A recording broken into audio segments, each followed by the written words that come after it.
हिंदुस्तान की राजनीति में कब क्या हो जाए कुछ कहा नहीं जा सकता।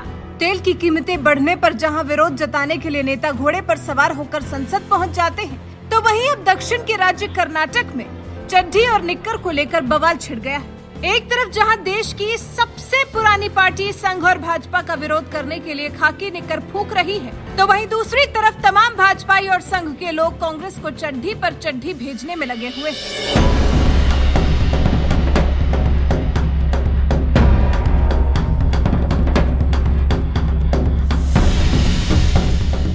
वैसे तो भारत में रोटी कपड़ा मकान से लेकर सड़क सुरक्षा रोजगार तक तमाम मुद्दे भरे पड़े हैं, जिस पर खद्दरधारी नेता जमकर राजनीति कर सकते हैं। लेकिन क्या मजाल जो ये नेता इन मुद्दों को छू भी दे। उन्हें तो बस विवादित और मसालेदार मुद्दों की जरूरत होती है, जिसके दम पर वो अपनी राजनीति चमका सके। और दुर्भाग्य से दक्षिण के राज्य कर्नाटक में इन दिनों कुछ ऐसा ही हो रहा है। दक्षिण की राजनीति में चड्ढी पर गरमाई राजनीति की शुरुआत कांग्रेस के युवा मोर्चा NSUI की ओर से शुरू की गई, जिसने बीजेपी शासित कर्नाटक के राज्य शिक्षा मंत्री BC नागेश के आवास के बाहर स्कूली किताबों का भगवाकरण करने का आरोप लगाकर खूब विरोध जताया। और ये विरोध इस स्तर तक पहुंच गया कि संघ और बीजेपी का विरोध करने के लिए कांग्रेस RSS की यूनिफॉर्म यानी खाकी निक्कर जलाने लगी, जिसके बाद पुलिस ने इस मामले में कई लोगों को हिरासत में ले लिया, जिससे कर्नाटक के पूर्व CM और वरिष्ठ कांग्रेस नेता सिद्धरमैया बुरी तरह से भड़क गए और कहा, NSUI कार्यकर्ताओं ने चड्ढियां जलाई तो क्या ये कोई अपराध है? ये असामाजिक कैसे हो गया?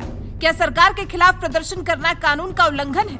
संविधान हमें न्याय के लिए लड़ने का अधिकार देता है। अगर सरकार हमारे कार्यकर्ताओं को रिहा नहीं करती है तो पूरे राज्य में अभियान चलाएंगे, बर्न हाफ खाकी पैंट यानी चड्ढी जलाओ अभियान। कांग्रेस ने बीजेपी और RSS का विरोध करने के लिए खाकी निक्कर जलानी शुरू की तो बीजेपी नेता नारायण सामी का भी बयान आ गया और उन्होंने कांग्रेस नेता सिद्धरमैया को जवाब देते हुए कहा, अगर उनको चड्ढी जलानी है तो वो अपने घर में जलाए ना। मैंने तो सभी जिलों के कार्यकर्ताओं से कहा है कि सिद्धरमैया को चड्ढी भेजने में मदद करें, लेकिन पहले सिद्धरमैया को पॉल्यूशन कंट्रोल बोर्ड से इजाजत ले लेनी चाहिए।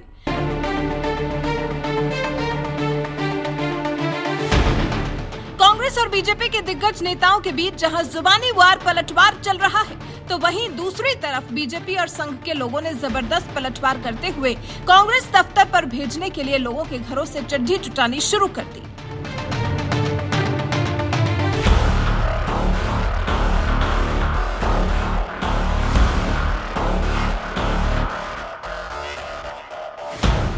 कांग्रेस और बीजेपी के बीच चड्ढी और निक्कर पर छिड़ी इस जंग के बीच मोदी सरकार में केंद्रीय मंत्री प्रहलाद जोशी तो कुछ ऐसी बात बोल गए जो शायद नहीं बोलनी चाहिए थी, लेकिन फिर भी उन्होंने कहा, सिद्धरमैया और कांग्रेस पार्टी की चड्ढी पहले से ही ढीली है। उनकी चड्ढी तो फट ही चुकी है, इसलिए वो अब चड्ढी जला रहे हैं। उनकी चड्ढी यूपी में उतर गई। सिद्धरमैया ने चामुंडेश्वरी में अपनी चड्ढी और लुंगी दोनों ढीली करवा ली, तो अब वो संघ की खाकी हाफ पैंट जलाने की कोशिश कर रहे हैं। बीजेपी नेता प्रहलाद जोशी ने जिस चामुंडेश्वरी का जिक्र किया है, वो कांग्रेस नेता सिद्धरमैया की विधानसभा सीट है, जहां वो साल 2018 में चुनाव हार गए थे।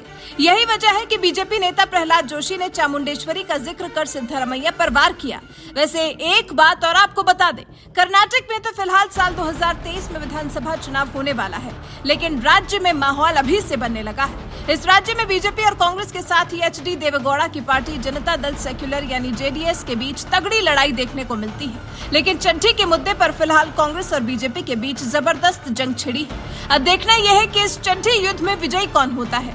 बहरहाल इस पूरे मामले पर आपका क्या कहना है, अपनी राय हमें कमेंट कर जरूर बताएं।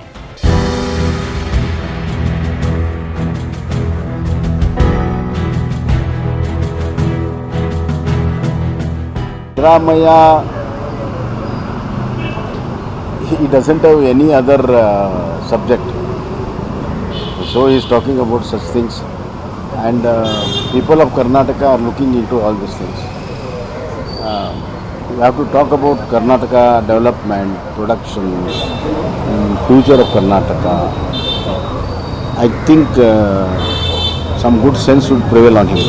ನಾನು RSS ಮೇಲೆ ಮೊದಲಿಂದ ಕೂಡ RSS ಸಂಘಟನೆ ಬಗ್ಗೆ ಅದು ಒಂದು ಕೋಮುವಾದಿ ಸಂಘಟನೆ ಅಂತ ಮೊದಲಿಂದ ಹೇಳ್ತಾ ಇದ್ದೀನಿ, ಈಗಲೂ ಹೇಳ್ತಾ ಇದ್ದೀನಿ, ಹೊಸದಾಗಿ ಏನು ಹೇಳ್ತಾ ಇಲ್ಲ ನಾನು. ಕೋಮು ಈಗ ಅದಕ್ಕೆ ನಾನು ಕೇಳಿದೆ, ಈಗ RSS ಸಹ ಶರ ಸಂಚಾಲಕರು ಸರ ಸಂಚಾಲಕರು ಇದ್ದಾರಲ್ಲ, ಯಾರು ಬೇರೆ ಜಾತಿಯವರಾಗಿದ್ದಾರೆ ಅಂದರೆ ಇವತ್ತಿನವ್ರಿಗೆ ಹೇಳಪ್ಪ. 1925ನೇ ಇಸ್ವಿನಲ್ಲಿ ಪ್ರಾರಂಭ ಆಯಿತು RSS. ಎಷ್ಟು ವರ್ಷ ಆಯಿತು? 75, 22, 97 ವರ್ಷ ಆಗಿದೆ. 97 ವರ್ಷದಲ್ಲಿ ಒಂದೇ ಜಾತಿಯವರಾಗಿದ್ದಾರೆ RSS ಅಧ್ಯಕ್ಷರು. ಅದರ ಅರ್ಥ ಏನು?